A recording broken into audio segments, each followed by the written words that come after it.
नमस्ते। मेरो आज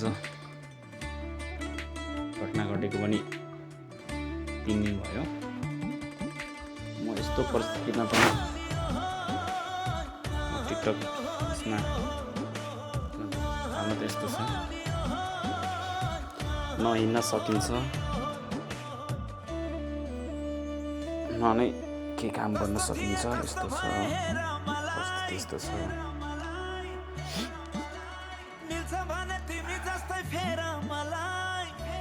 परिस्थितिले कहाँबाट कहाँ लान्छ पत्तै लाग्दैन। जीवन कतिखेर के हुन्छ त्यसैलाई थाहा हुँदैन। त्यही भएर घमण्ड नगर्नुहोस्। कतिखेर खुसी पानी जस्तै फुस्लिएर जान्छ, थाहै हुने हुन्छ। त्यस्तै रहेछ जिन्दगानी।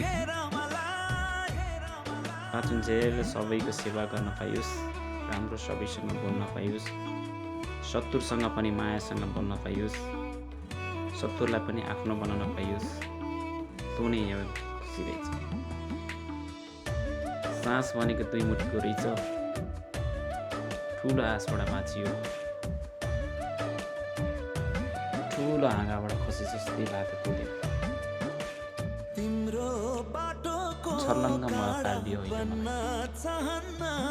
त्यो भएर साथी हो घमण्ड नगर्नुहोस्।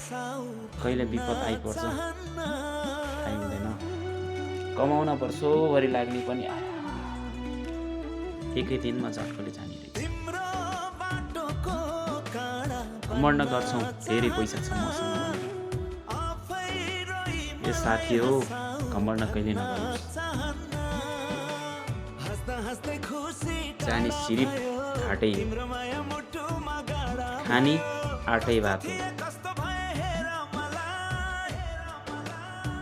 बाँचुन्जेल खुसीसँग बाँच्नुहोस्, कुनै सबैभन्दा ठुलो चिज।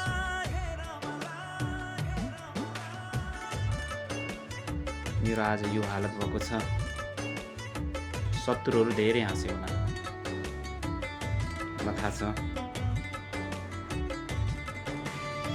परिस्थितिले कहाँ लाने रहेछ मलाई पनि थाहा रहेनछ। घटनाको मुकाम भनेको बाजा बजाएर आउने रहेछ, त्यति मलाई थाहा। राम्रै हिँडेको थिएँ, काल आएर ठोकिनु भएछ।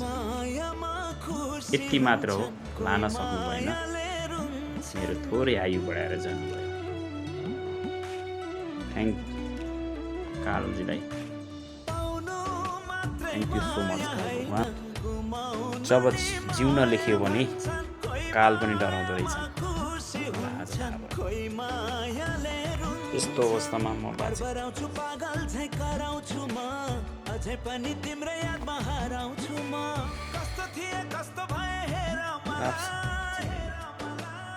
फेरि पनि बाँच्नु पर्ने रहेछ। 2 मुठी सास र आश र अन्जानमा सबैसँग सामु एकदम खुसीसँग रहन चाहन्छु। मलाई दुःखी दिनु